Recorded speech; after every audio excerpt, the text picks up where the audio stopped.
Hi, നമസ്കാരം. നമ്മളിന്ന് പരിചയപ്പെടാൻ പോകുന്നത് മാരുതി സുസുക്കിയുടെ ബ്രീസ എന്ന വാഹനത്തെക്കുറിച്ചാണ്. അതിൽ നമ്മുടെ കൂടെ ഇപ്പോൾ ഒരു ഫാമിലി ഉണ്ട്. ഫാമിലി മുഴുവൻ നമ്മൾ കാണിക്കുന്നില്ല, ഫാമിലിയിലെ ഇളയ മെമ്പറിനെയാണ് നമ്മൾ കാണിക്കുക. ഈ വാഹനം കാണുമ്പോഴേ അറിയാം, വാഹനത്തിൻ്റെ രജിസ്ട്രേഷൻ നമ്പർ കർണാടക രജിസ്ട്രേഷനാണ്. അതായത് ബാംഗ്ലൂരിലാണ് ഈ വാഹനം ഉള്ളത്. ബാംഗ്ലൂരിൽ നിന്ന് യാത്ര ചെയ്ത് ചങ്ങനാശ്ശേരിയിൽ എത്തിയിരിക്കുകയാണ് അദ്ദേഹം. ആ യാത്രയുടെ അനുഭവങ്ങളും അതേപോലെ തന്നെ പുതിയ വാഹനം എടുത്തിട്ട് 1000 കിലോമീറ്റർ ആകുന്നേ ഉള്ളൂ. ഈ 1000 കിലോമീറ്ററിനിടയ്ക്കുണ്ടായ വാഹനത്തിനെ കുറിച്ചുള്ള വിശേഷങ്ങൾ നമുക്ക് ചർച്ച ചെയ്യാം. പുതിയ വീഡിയോയിലേക്ക് സ്വാഗതം.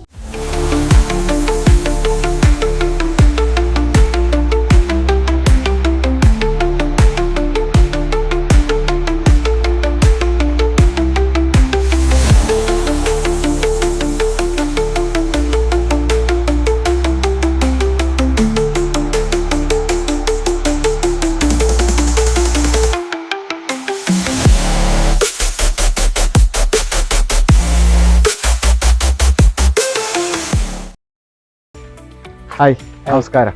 പേര്? ആൻസൺ. താങ്കളൊന്ന് പരിചയപ്പെടുത്താമോ? ഞാൻ ബാംഗ്ലൂർ ക്രൈസ്റ്റ് യൂണിവേഴ്സിറ്റി കെങ്കേരിയിലാണ് പഠിക്കുന്നത്. Computer science, AIML, artificial intelligence, machine learning. ക്രൈസ്റ്റിന്റെ എഞ്ചിനീയറിംഗ് കോളേജിലാണ് പഠിക്കുന്നത്. ഫസ്റ്റ് ഇയറിലാണ്. മലയാളം എങ്ങനെയുണ്ട് എന്നും കൂടെ ചെക്ക് ചെയ്യാം. കാരണം ബാംഗ്ലൂർ സെറ്റിൽ ആയിട്ട് ഒരാളുടെ മലയാളം എങ്ങനെയാണെന്നും കൂടെ ഈ ഒരു യാത്രയുടെ ഇടയ്ക്ക് നമുക്ക് ചെക്ക് ചെയ്യുകയും ചെയ്യാം. ബാംഗ്ലൂരാണെന്ന് ഞാൻ പറഞ്ഞു. ബാംഗ്ലൂരിൽ എവിടെയാണ്? യലാങ്ക എന്ന് പറഞ്ഞ സ്ഥലം. അവിടുന്ന് യാത്ര ചെയ്താണ് ചങ്ങനാശ്ശേരി വരെ. എന്തുകൊണ്ട് ചങ്ങനാശ്ശേരി? ചങ്ങനാശ്ശേരി അമ്മ വീട് ചങ്ങനാശ്ശേരിയാ. അപ്പോ ഫാമിലിയെ കുറിച്ച് പരിചയപ്പെടുന്നതായിട്ട് വരും. ഫാമിലിയെ കുറിച്ച് ഒന്ന് പറയാം. പപ്പ ഗ്രീൻ കൺട്രി പബ്ലിക് സ്കൂൾ എന്ന് പറഞ്ഞ സ്കൂളിലത്തെ പ്രിൻസിപ്പള്. അമ്മ ഒരു ലെക്ചറർ ഫിസിക്സില് ഈസ്റ്റ് പോയിന്റ് PU കോളേജില്. ബാംഗ്ലൂർ എന്ന് കേൾക്കുമ്പോൾ ഏറ്റവും അതിന്റെ അനുഭവപ്പെടുന്ന ഒരു കാര്യം എന്ന് പറയുന്നത് ട്രാഫിക്. ആ ട്രാഫിക്കിന്റെ ഇടയ്ക്ക് നിന്നാണ് നിങ്ങൾ വരുന്നത്. ട്രാഫിക്കിൽ നിന്ന് ചങ്ങനാശ്ശേരിയിലേക്ക് വന്നപ്പോൾ ഉണ്ടായ ആ ഒരു ഫീലിംഗ് എന്താണ്? ചങ്ങനാശ്ശേരിയെ കുറിച്ച് ആ ഒരു യാത്ര. ബാംഗ്ലൂർ വെച്ച് നോക്കുമ്പോൾ നാട്ടിൽ ഓടിക്കാൻ സുഖമാണ്. പിന്നെ ബാംഗ്ലൂരിൽ ഓടിക്കാൻ ഈ വണ്ടി നല്ല വണ്ടിയാണ്. കാരണം ഇതിന്റെ ലോ എൻഡ് ഗിയേഴ്സ് ഒക്കെ ഇടാൻ എളുപ്പമാണ്. അവിടെ ഓടിക്കാൻ ഈ വണ്ടി ഓടിക്കാൻ സുഖമാണ്. എന്തുകൊണ്ട് ബ്രീസ എടുക്കാനായിട്ടൊരു കാരണം ഉണ്ടായി? ബ്രീസയുടെ കാരണം എന്ന് വെച്ചാൽ ഇപ്പം ഇതിന്റെ കോമ്പറ്റീഷനിലുള്ള വണ്ടി വെച്ച് നോക്കുമ്പോൾ ഇപ്പം നെക്സോൺ ഉണ്ട്, സോണിറ്റ് ഉണ്ട്, വെന്യൂ ഉണ്ട്. അതിലൊന്നെങ്കിൽ 1.2 ലിറ്ററിന്റെ നാച്ചുറലി ആസ്പിറേറ്റഡ് എഞ്ചിനാ, ഇല്ലെങ്കിൽ ടെർബോ ഇട്ട 1 ലിറ്റർ എഞ്ചിനാണ് കിട്ടുന്നത്. ഇപ്പൊ ഇതിനകത്ത് 1.5 ലിറ്ററിന്റെ എഞ്ചിൻ ഉണ്ട്, അതും 4 സിലിണ്ടർ എഞ്ചിനാ. അപ്പം ഓടിക്കാനുള്ള ആ സ്മൂത്ത്നെസ് കാരണമാണ് ഇതെടുത്തത്. സാധാരണഗതിയിൽ ഏതൊരു വാഹനം എടുക്കുമ്പോൾ ഏറ്റവും ആദ്യം ചോദിക്കുന്നത് മൈലേജ് ഒക്കെ ഇതിനെ നോക്കിയായിരുന്നു. മൈലേജ് ഇപ്പം ഇത്ര ഓടിച്ചതിൽ 16.6 തരുന്നുണ്ട്. 16.6. ബാക്കിയുള്ള വാഹനങ്ങളുടെ മൈലേജ് ചെക്ക് ചെയ്തായിരുന്നു. പഠിച്ചതിന് ശേഷം ആയിരിക്കുമല്ലോ ഒരു വാഹനത്തിലേക്ക് എത്തിച്ചേരുക. മൈലേജ് ഒരു കൺസേൺ ആയിരുന്നു? മൈലേജ് ഒരു കൺസേൺ ആയിരുന്നു. പിന്നെ മാരുതിയുടെ വണ്ടി ആയതുകൊണ്ട് മൈലേജ് നല്ല മൈലേജ് തരുന്ന. മറ്റു വണ്ടി വെച്ച് നോക്കുമ്പോൾ അത്യാവശ്യം നല്ല മൈലേജ് കിട്ടുന്നുണ്ട്. ഓൺ റോഡ് എത്രയായി? ഓൺ റോഡ് ഇതിന് ബാംഗ്ലൂരില് ടാക്സ് കൂടുതലുള്ളതുകൊണ്ട് 13.5 ലക്ഷം രൂപയായി. പക്ഷെ എക്സ്ഷോറൂം ഇതിന് 9.72. പിന്നെ ബാക്കിയുള്ള ആക്സസറീസും എല്ലാം ഉൾപ്പെടെ വന്നേക്കുന്നത്. ഇതിനിപ്പം 30,000 ആക്സസറീസ് ഉണ്ട്. പിന്നെ മാരുതിയുടെ ഒരു ഓഫർ ഉണ്ട്, ഒരു അർബാനോ കിറ്റ് എന്ന് പറഞ്ഞ ഓഫർ. അപ്പം ഈ VXi മോഡലിന് 3,500 രൂപ കൊടുക്കുമ്പം കുറെ അത്യാവശ്യമുള്ള ആക്സസറീസും പിന്നെ സ്റ്റൈലിംഗ് പെർസ്പെക്റ്റീവിൽ ആക്സസറീസും 3,500 രൂപയ്ക്ക് കിട്ടുന്നുണ്ട്. എത്ര കിലോമീറ്റർ വാഹനം ഓടി? ഇപ്പം 900 കിലോമീറ്റർ ആയി വണ്ടി.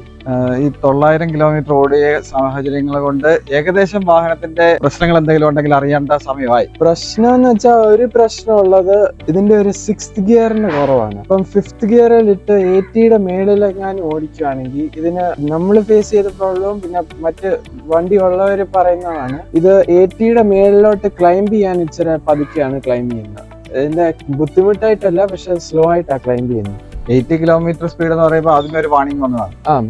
80 കിലോമീറ്റർ സ്പീഡ് വാണിംഗ്. പിന്നെ വരുന്ന വാണിംഗ് എന്ന് പറയുന്നത് 120 വാണിംഗ് വരും. ഗിയർ ഷിഫ്റ്റ് ചെയ്യാനായിട്ടുള്ള ഒരു സ്മൂത്ത് ആയിട്ടാണോ? ട്രാൻസ്മിഷൻ ഒക്കെ നല്ല സ്മൂത്ത് ഇതിന്റെ. ഇത് ഓട്ടോമാറ്റിക് ആണോ മാനുവൽ ട്രാൻസ്മിഷൻ? Manual transmission. നിങ്ങൾ യാത്ര ചെയ്ത കൂട്ടത്തിൽ ഏറ്റവും കൂടുതൽ ആവശ്യമുള്ള ഒരു ഏരിയ ആയിരിക്കുമല്ലോ ബൂട്ട് സ്പേസ്. നിങ്ങൾക്ക് ആവശ്യത്തിന് ബൂട്ട് സ്പേസ് കിട്ടുന്നുണ്ടോ? ആവശ്യത്തിനേക്കാളും കൂടുതൽ ഉണ്ടായിരുന്നു. അതായത് 4 പേര് സുഖമായിട്ടിരുന്ന് യാത്ര ചെയ്ത് വരാനായിട്ട് പറ്റിയ ഒരു വാഹനമാണ്. എക്സ്ട്രാ ഫിറ്റിംഗ് ആണോ ഈ ഒരു വീൽ ആർച്ച് ഒക്കെ? ഇതൊക്കെ അർബാനോ കിട്ടുന്ന പറഞ്ഞ ഒരു കിറ്റിന്റെ ഭാഗം. ആ 3,500 രൂപ കൊടുക്കുമ്പം ഈ wheel arch kit, body side moulding, പിന്നെ ഇന്റീരിയർ വർക്ക് കുറെ ഉണ്ട് അങ്ങനത്തെ. പിന്നെ അത്യാവശ്യമുള്ള ആക്സസറീസ് എന്ന് പറയുമ്പോൾ ഫോഗ് ലൈറ്റും റിവേഴ്സ് പാർക്കിംഗ് ക്യാമറയും. അതേപോലെ തന്നെ ഏറ്റവും മനോഹരമായ ഒരു ഭാഗമാണ് ഇതിന്റെ ബാക്ക് സൈഡ് എന്ന് പറയുന്നത്. നല്ല വിസിബിലിറ്റി ഉണ്ട്. അകത്തുനിന്ന് നോക്കുന്ന സമയത്താണെങ്കിലും വിസിബിലിറ്റി നല്ല രീതിയിലുണ്ടല്ലോ ബാക്കിലെ കാര്യങ്ങൾ. ബാക്കിലോട്ട് വിസിബിലിറ്റി അത്യാവശ്യം ഉണ്ട്. അതേപോലെ ഷാർക്കിൻ ആന്റിന അവൈലബിൾ ആയിട്ടുണ്ട്. ആ ഷാർക്കിൻ ആന്റിന ഉള്ളതുകൊണ്ട് വരുന്ന FM-ന്റെ ആ ഒരു ക്വാളിറ്റി എങ്ങനെയുണ്ട്? നല്ല ക്വാളിറ്റിയാണ്. പക്ഷെ കിട്ടുന്നിടത്ത് നല്ല ക്വാളിറ്റി. സാധാരണ ഷാർക്കിൻ ആന്റിന ഉള്ളിടത്ത് കുറച്ചുകൂടെ ക്വാളിറ്റിയും സ്റ്റാൻഡേർഡിലും കിട്ടേണ്ടതാണ്. സാധാരണ ഒരു വാഹനത്തെ അപേക്ഷിച്ച് നോക്കുമ്പോൾ എത്ര ഷാർക്കിൻ ആന്റിന ഉണ്ടെങ്കിൽ പോലും ആ ഒരു FM-ന്റെ ക്വാളിറ്റി ഒരു പൊടിക്ക് കുറഞ്ഞതായിട്ട് എനിക്ക് ഫീൽ ചെയ്യാറുണ്ട് ബാക്കിയുള്ള ബ്രാൻഡുകളെ അപേക്ഷിച്ച് നോക്കുമ്പോൾ. അങ്ങനെ വല്ലതും ഫീൽ ചെയ്തിട്ടുണ്ടോ? ഇതിപ്പം സിറ്റിയിൽ ഓടിക്കുമ്പോൾ നല്ല ക്വാളിറ്റിയാണ്. ബാംഗ്ലൂര് നല്ല ക്വാളിറ്റി കിട്ടുന്നുണ്ട്. ഇവിടെ ഓടിച്ചിട്ട് അങ്ങനെ ഉപയോഗിച്ചിട്ടില്ല. ഉപയോഗിച്ചതിൽ കുറവ് തോന്നിയിട്ടുണ്ട്. ഈ ഒരു വാഹനത്തിന് സ്പോയിലർ വരുന്നുണ്ട്. സ്പോയിലർ ഡീഫോൾട്ട് ആയിട്ട് ബേസ് മോഡൽ തൊട്ട് വരുന്നുണ്ട്.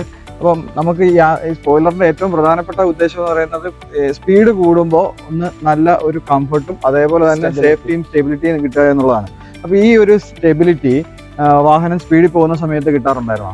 വാഹനം സ്പീഡിൽ പോകുമ്പോൾ നല്ല ഒരു 80 കിലോമീറ്റർ സ്പീഡിന് മുകളിലേക്ക് പോകുമ്പോൾ ആ ഒരു വലിച്ചിട്ടുണ്ടെന്ന് പറഞ്ഞു. അത് സ്റ്റെബിലിറ്റി കറക്റ്റ് ആണോ? ഇതിന്റെ സ്റ്റെബിലിറ്റിയും ഹാൻഡിലിംഗും നല്ല ഇതാ. സ്റ്റിയറിംഗ് ആണെങ്കിലും വളരെ ലൈറ്റാ. പിന്നെ ഹൈ സ്പീഡിലാണെങ്കിലും നല്ല സ്റ്റെബിലിറ്റി ഉണ്ട്. ലെയിൻ ചേഞ്ച് ചെയ്യുമ്പോഴാണെങ്കിലും നല്ല ഹൈ സ്പീഡ് ചേഞ്ച് ചെയ്യാൻ പറ്റുന്നുണ്ട്. ബോഡി റോൾ എങ്ങനെ അറിയുന്നില്ല. പാർക്കിംഗ് സെൻസറുകൾ റിവേഴ്സ് എടുക്കുന്ന സമയങ്ങളിൽ പാർക്കിംഗ് സെൻസറിന്റെ പ്രയോജനം എത്രത്തോളം ഉണ്ടാവും? നല്ല പ്രയോജനമുണ്ട്. ഇപ്പം 4 പാർക്കിംഗ് സെൻസറാണ് ഉള്ളത്. സാധാരണ റേഞ്ചിൽ ഈ പ്രൈസ് റേഞ്ചിലുള്ള വണ്ടികൾക്ക് 2 പാർക്കിംഗ് സെൻസറേ കൊടുക്കുന്നുള്ളൂ. ഇതിന് 4 പാർക്കിംഗ് സെൻസർ ഉണ്ട്. അതിന്റെ നല്ല യൂസും വരുന്നുണ്ട്. പാർക്കിംഗ് സെൻസറുകൾ ഉള്ളതുകൊണ്ട് തന്നെ പാർക്ക് ചെയ്യാനായിട്ട് ഹെൽപ്പ് ചെയ്യുകയും ചെയ്യുന്നു. ടെയിൽ ലൈറ്റിന്റെ കാര്യം പറഞ്ഞാൽ tail light LED full LED ആണ്. ടെയിൽ ലൈറ്റ് കാണാനും രാത്രി നല്ല രസമാണ്. അപ്പം കത്തിക്കിടക്കുമ്പോൾ നല്ല വിസിബിലിറ്റി ഉണ്ട് വണ്ടി. ഇതിന്റെ ഇന്റീരിയറിനെ കുറിച്ച് സംസാരിക്കുമ്പോൾ വാഹനത്തിന്റെ അകത്തുള്ള ഒരു കംഫർട്ട് എങ്ങനെയുണ്ട്? അകം റിയർ സീറ്റ് കംഫർട്ട് ആണ് എടുത്തു പറയാനുള്ളത്. കാരണം ഇതിന് മറ്റു വണ്ടി ഈ സെഗ്മെന്റിൽ ഏറ്റവും പൊക്കമുള്ള വണ്ടിയാണിത്. അപ്പം റിയർ സീറ്റിൽ പൊക്കമുള്ളവർക്ക് ഇരിക്കാൻ നല്ല കംഫർട്ടബിളാണ്. അതേസമയം ലെഗ് സ്പേസ് ആണെങ്കിലും നല്ല അത്യാവശ്യം ലെഗ് സ്പേസും ഉണ്ട്. ഇപ്പം ഈ സെഗ്മെന്റിലുള്ള ചെറിയ വണ്ടികൾ വെന്യൂവും സോണിറ്റും ആണ്. അപ്പം അത് വെച്ച് നോക്കുമ്പം നല്ല ലെഗ് സ്പേസ് കിട്ടുന്നുണ്ട്. പിന്നെ അത്യാവശ്യം വിട്ടും ഉണ്ട് ഈ വണ്ടിക്ക്. 3 പേർക്ക് ഇരിക്കാനുള്ള വിട്ടുണ്ട്. ആൻസനെ സംബന്ധിച്ച് നോക്കുമ്പോൾ ആൻസൺ ഒരല്പം നീളക്കൂടുതലുള്ള ഒരാൾ വ്യക്തിയാണ്. താങ്കൾക്ക് അതിന്റെ അകത്ത് കയറി ഇരിക്കാനായിട്ട് കംഫർട്ടായിട്ട് ഇരിക്കാൻ സാധിക്കുമോ? എനിക്ക് പുറകിൽ ഈ വണ്ടി ഇരുന്നിട്ടാണ് നല്ല കംഫർട്ടബിൾ ആയിട്ട് തോന്നിയത്. ഇതിൽ എന്റെ മുട്ട് ഫ്രണ്ട് സീറ്റ് മുട്ടാറുണ്ടായിരുന്നു, അല്ലെങ്കിൽ എന്റെ തല റൂഫെ മുട്ടാറുണ്ടായിരുന്നു. അപ്പൊ ഈ വണ്ടിക്ക് അങ്ങനത്തെ പ്രശ്നം വന്നിട്ടില്ല. അതുകൊണ്ടാണ് ഇത് ചൂസ് ചെയ്യാനും കാരണം അതുകൊണ്ടായിരിക്കും. ഒരു കാരണം അത് ചൂസ് ചെയ്യാൻ ഇതാണ്, ഇതിന്റെ വലിപ്പമാണ്. ഈ പ്രൈസ് റേഞ്ചിൽ എല്ലാ വാഹനത്തിലും എല്ലാ സീറ്റിലും ആളിരുന്നിട്ടുണ്ടെങ്കിൽ സീറ്റ് ബെൽറ്റ് ഇടണമെന്നുണ്ട്. സീറ്റ് ബെൽറ്റിന്റെ അലാറം അടിക്കുകയും ചെയ്യും. ഈ അലാം അടിക്കുന്ന സമയത്ത് പുറകിൽ ആളുണ്ടെങ്കിലും ഇല്ലെങ്കിലും അലാം അടിക്കുക. അങ്ങനെ ഒരു പ്രശ്നം പല വാഹനങ്ങളിലും ഫേസ് ചെയ്യുന്നുണ്ട്. ആ ഒരു പ്രശ്നം ഇവിടെ ഉണ്ടോ? അതായത് ആളില്ലാത്ത സമയത്ത് പോലും അലാം അടിക്കുന്ന ഒരു സാഹചര്യം ഉണ്ടോ? ഇപ്പോൾ ഇതിനകത്ത് റിയർ സീറ്റിലും സെൻസേഴ്സ് കൊടുത്തിട്ടുണ്ട്. അപ്പോൾ ഇരിക്കുന്ന സീറ്റിലാണ് അലാം അടിക്കുന്നത്. പക്ഷെ ഇതിനൊരു പ്രശ്നം എന്ന് വെച്ചാൽ, ഇപ്പം ഈ സീറ്റ് ബെൽറ്റ് ഊരി വെച്ചാണേലും ആരെങ്കിലും വണ്ടി ഓഫായിരിക്കുമ്പം കയറിയിരുന്നാൽ അലാം അടിക്കുകയല്ല. അപ്പം അതാണ് ഒരു പ്രശ്നം ഇത് വന്നിട്ടുള്ളത്. ഇല്ലെങ്കിൽ വണ്ടി ഓൺ ആയി കിടക്കുമ്പം സീറ്റ് ബെൽറ്റ് ഊരുവാണെങ്കിൽ ബാക്ക് സീറ്റിലത്തെ അന്നേരം അലാം അടിക്കും. ഫ്രണ്ട് സീറ്റ് 2 സീറ്റ് ബെൽറ്റിനും അലാം അടിക്കാറുണ്ട്. ഇതൊരു പ്രശ്നം തന്നെയാണ്. ഇത് നമ്മൾ മാരുതിക്ക് കൊടുക്കാനായിട്ട് ആഗ്രഹിക്കുന്ന ഒരു കാരണം കൂടിയാണ്. കറക്റ്റായിട്ട് സീറ്റ് ബെൽറ്റ് ഊരുകയും അടയ്ക്കുകയും ചെയ്യുന്ന രീതിയിൽ അലാം അടിക്കുകയും അലാം വേണ്ടാത്ത സമയങ്ങളിൽ ആവശ്യമില്ലാതെ അലാം അടിക്കുകയും ചെയ്യുന്ന സാഹചര്യങ്ങൾ ഒഴിവാക്കുന്നത് മാരുതിയുടെ പുതിയ അപ്ഡേറ്റുകളിൽ ഉണ്ടാകും എന്ന് പ്രതീക്ഷിക്കുന്നു. അതിനോടൊപ്പം തന്നെ ചോദിക്കേണ്ട ഒരു ചോദ്യമാണ് ഹെഡ് റെസ്റ്റ്. ഇപ്പം നീളമുള്ള ഒരാളെ സംബന്ധിച്ചിടത്തോളം ഈ ഹെഡ് റെസ്റ്റിന്റെ സാഹചര്യങ്ങൾ കറക്റ്റായിട്ട് കിട്ടാറുണ്ടോ? ഇപ്പം ഇത് VXI മോഡലാണ്. ഇതിന് ഫ്രണ്ട് അഡ്ജസ്റ്റബിൾ ഹെഡ് റെസ്റ്റ് എല്ലാ വണ്ടിക്കും വരുന്ന. LXI മോഡലിന് ഒരു ഡ്രോബാക്ക് എന്ന് പറയുമ്പം ഈ ബെഞ്ച് പോലെ ഫ്ലാറ്റ് സീറ്റാണ് റിയർ കിട്ടുന്നത്. അപ്പം പൊക്കമുള്ളവർക്കൊക്കെ അതൊരു ബുദ്ധിമുട്ടായി മാറാം. ഈ ആംറെസ്റ്റ് പിടിപ്പിച്ചേക്കുന്ന അത് ആക്സസറി ആയിട്ട് നമ്മൾ പിടിപ്പിച്ച അത് അകത്ത് സ്റ്റോറേജ് ഉണ്ട്. അപ്പം നല്ല യൂസ് ഈ സൈസിലത്തെ ഒരു വണ്ടിക്ക് അത് പ്രയോജനപ്പെടും. കാരണം ഇപ്പൊ നമ്മള് ബാംഗ്ലൂർ പോലത്തെ ഒരു ട്രാഫിക് ഉള്ള സിറ്റിയില് എപ്പോഴും ഗിയർ മാറേണ്ട ഒരു അവസ്ഥ വരാറുണ്ട്. അപ്പം ഈ കൈക്ക് ഒരു റെസ്റ്റ് കിട്ടാൻ വേണ്ടിയിട്ട് ആംറെസ്റ്റ് നല്ല യൂസ്ഫുൾ ആണ്. 2 മിററുകളുണ്ട്, IRVM ORVM എന്ന് പറയും. Inside rear view mirror, ORVM outside rear view mirror. ഈ 2 മിററുകളുടെ വിസിബിലിറ്റിയിൽ നമുക്ക് കിട്ടാറുണ്ട്. അപ്പം പുറത്തെ ORVM നല്ല വ്യൂ കിട്ടും. പിന്നെ IRVM ആണെങ്കിലും വ്യൂ നല്ലപോലെ കിട്ടുന്നുണ്ട്. Manually dimming IRVM. Auto dimming അല്ല, അല്ല. ഓട്ടോ ഡിമ്മിങ് ZXi പ്ലസ് മോഡലിനേ ഉള്ളൂ ഈ വണ്ടിക്ക്. പിന്നെ മാനുവലി ഡിം ചെയ്യണം, മാനുവലി നോബില് അഡ്ജസ്റ്റ് ചെയ്യണം. പിന്നെ ORVMന്റെ എടുത്തു പറയുന്ന കാര്യം എന്ന് വെച്ചാൽ ഈ VXi മോഡൽ തൊട്ട് ഇലക്ട്രോണിക്കലി ക്ലോസ് ചെയ്യാം രണ്ട് ORVM. അപ്പൊ ഒരു ബട്ടൺ ഞെക്കുമ്പോൾ രണ്ട് ORVM ക്ലോസ് ആവും. പിന്നെ ഇലക്ട്രോണിക്കലി അഡ്ജസ്റ്റബിൾ ആണ്. അകത്തിരിക്കുമ്പം ട്രാഫിക്കിൽ ഇപ്പം സ്പേസ് ഇല്ലെങ്കിൽ നമുക്ക് ഈ ORVM രണ്ടും അടച്ചിട്ടുകൊണ്ട് പോകാൻ സാധിക്കുന്നുണ്ട്. പിന്നെ അകത്തിരിക്കുമ്പം ഒരാൾ മാത്രം വണ്ടിക്കകത്തെങ്കിൽ മാനുവലി അപ്പുറത്തുനിന്ന് മിറർ അഡ്ജസ്റ്റ് ചെയ്യാൻ ബുദ്ധിമുട്ടായിരിക്കും. അന്നേരം ഇലക്ട്രോണിക്കലി അഡ്ജസ്റ്റ് ചെയ്യാവുന്ന നല്ല യൂസ്ഫുൾ. വാഹനത്തിന്റെ എഞ്ചിനെ സംബന്ധിച്ചിടത്തോളം ഇതൊരു നാച്ചുറലി ആസ്പിറേറ്റഡ് എഞ്ചിനാണ്. അതിന്റെ പ്രയോജനം, അതായത് ടർബോ എഞ്ചിൻ പോലെ അത്ര വലിയ പവർഫുൾ എഞ്ചിൻ അല്ല എങ്കിൽ പോലും ഈ ഒരു സ്പെസിഫിക്കേഷൻ അനുസരിച്ചുള്ള വാഹനത്തിന്റെ പെർഫോമൻസ് നമുക്ക് കിട്ടാറുണ്ടോ? അപ്പം ഇത് 1.5 ലിറ്റർ എഞ്ചിനാണ്. അതിന്റെ ആയിട്ടുള്ള അഡ്വാൻറ്റേജ് ഉണ്ട് ഈ സിറ്റിയിൽ. എഞ്ചിന്റെ പവർ, പുള്ളിംഗ് പവർ നല്ല പവറാണ്. കാരണം മല ഒക്കെ കയറിയാണ് വന്നത്, നിന്ന് പോയ അവസ്ഥയൊന്നും വന്നിട്ടില്ല. ഏതൊക്കെ വഴികളിലൂടെയാണ് വന്നത് നിങ്ങൾ? ഇപ്പം കുമിളി കുട്ടിക്കാനം വഴി കൂടിയാണ് വന്നത്. അപ്പോൾ അവിടെയൊക്കെ നല്ല ഹില്ലുള്ള വഴിയാണ്, ഹില്ലും ടേണിങ് ഒക്കെയുള്ള വഴിയാണ്. അപ്പം അവിടെ ഒന്നും പ്രശ്നം വന്നില്ല. കർണാടക, തമിഴ്നാട്, കേരളം അത്രകളിലെല്ലാം തന്നെ പല ടെറൈനുകളുണ്ടാവും.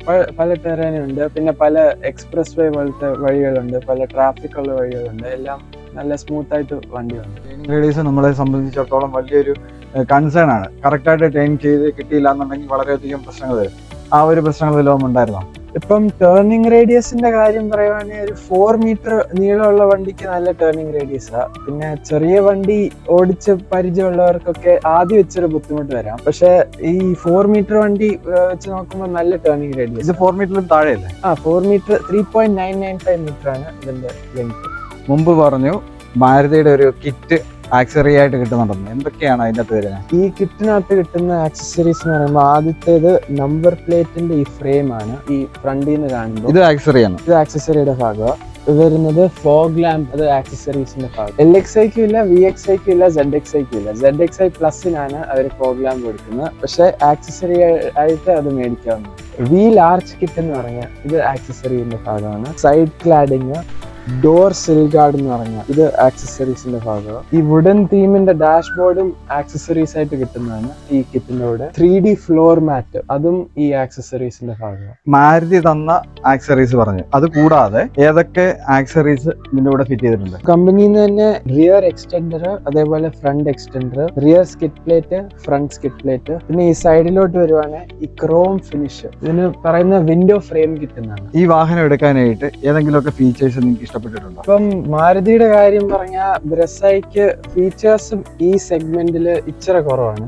അപ്പൊ ഈ വണ്ടി ലോഞ്ച് ചെയ്തിട്ട് 2 വർഷമായി. മാരുതിയുടെ ഈ വണ്ടിക്ക് ഫീച്ചേഴ്സ് പൊതുവെ കുറവാണ്. ഇത് പറയാൻ പറ്റിയ ഫീച്ചേഴ്സ് എന്ന് പറയുമ്പം ഈ ORVM ഇലക്ട്രോണിക്കലി ക്ലോസ് ചെയ്യാം, പിന്നെ ഓട്ടോമാറ്റിക് AC ഉണ്ട്, റിയർ ഡീഫോഗർ കിട്ടുന്നുണ്ട്. പിന്നെ വേറൊരു ഫീച്ചർ എടുത്ത് പറയാനുള്ളതെന്ന് പറഞ്ഞാൽ ഈ വണ്ടിയുടെ സീറ്റ്സ് ഫ്ലാറ്റ് ഫോൾഡ് ചെയ്യാവുന്നതാണ്. ബാക്ക് സീറ്റ് മറിച്ചിട്ടിട്ട് ഫ്ലാറ്റ് ആയിട്ട് ഫോൾഡ് ചെയ്യും. പിന്നെ റിയർ AC വെന്റ് കിട്ടുന്നുണ്ട്. ഇതൊക്കെയാണ് ഇതിന്റെ ഫീച്ചേഴ്സ്. പുതിയ ഒരു വാഹനം, പ്രത്യേകിച്ച് ഒരു ബ്രസ എടുക്കണമെന്ന് ആഗ്രഹിക്കുന്ന ഒരു കസ്റ്റമർക്ക് എന്ത് ടിപ്പായിരിക്കും കൊടുക്കാനായിട്ടുള്ളത്? നീഡ്സ് അനുസരിച്ചാണ് ഒരു വണ്ടി എടുക്കുന്നത്. പറഞ്ഞ പോലെ ഫീച്ചേഴ്സ് നോക്കി മാത്രമാണ് വണ്ടി എടുക്കുന്നതെങ്കിൽ വേറെ ഓപ്ഷൻസ്, നല്ല ഓപ്ഷൻസ് ഉണ്ട്. ഇപ്പം കിയയുടെ സോണറ്റ്, ടാറ്റ നെക്സോൺ, അതൊക്കെ നല്ല വണ്ടികളാണ്. പിന്നെ ഹ്യുണ്ടായുടെ വെന്യൂ ആണെങ്കിലും ഈ സെഗ്മെന്റിൽ ഈ വണ്ടി പൊതുവെ നാച്ചുറലി ആസ്പിറേറ്റഡ് എഞ്ചിനിൽ ഏറ്റവും പവർ ഉള്ള എഞ്ചിൻ ഇതാണ്. Thank you. നല്ലൊരു ഇന്റർവ്യൂ ആയിരുന്നു. കാരണം വാഹനത്തെ കുറിച്ച് ഒരു റിവ്യൂ എടുക്കുമ്പോൾ ഇതുപോലെ ടെക്നിക്കലി അറിയാവുന്ന ഒരാൾ നമ്മുടെ കൂടെ കിട്ടുമ്പോൾ വളരെ അനുഗ്രഹമായിട്ട് നമ്മൾ ഫീൽ ചെയ്യാറുണ്ട്. വാഹനത്തെക്കുറിച്ചുള്ള എന്ത് സംശയങ്ങൾക്കും മറുപടി ടെക്നിക്കലി സംസാരിക്കുമ്പോൾ കേൾക്കുന്നവർക്കും കുറച്ചുകൂടെ എളുപ്പമുണ്ടാകും എന്തിനും മനസ്സിലാക്കാനായിട്ട്. ഏതായാലും നല്ലൊരു ഇന്റർവ്യൂ നമുക്ക് തന്ന ആൻസറിന് നന്ദി. എല്ലാവിധ ആശംസകളും. Thank you. നമുക്ക് മറ്റൊരു വീഡിയോയുമായി പിന്നീട് കാണാം. Thank you.